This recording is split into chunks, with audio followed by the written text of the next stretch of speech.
grupo ng mga doktor sa pamahalaan na ipatigil ang pagbibenta ng e-cigarette dahil banta rin daw ito sa kalusugan. Napapatrol, Abner Mercado.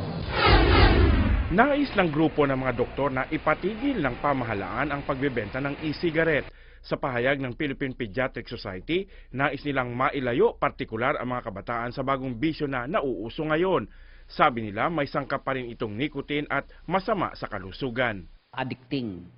Meron siyang nicotine. Ang nicotine na laman doon sa e-cigarette is a psychoactive drug which causes elevation of the mode elevator and relaxation. So, pagka gumamit ka niyan, maghahanap ka ng paulit-ulit. Pero ayon sa samahan ng mga nangangalakal ng e-cigarette, handa silang sumunod sa pamahalaan kung magtatakda ng mga patakaran sa pagbebenta nito. Pero giit nila, wala itong sangkap na gaya ng sigarilyo at hindi sila nagbebenta ng e-cigarette sa mga kabataan. Hindi namin ibebenta ang e-cigarette sa mga underage. So ibig sabihin, binebenta lang namin to sa mga adults, 18 pataas.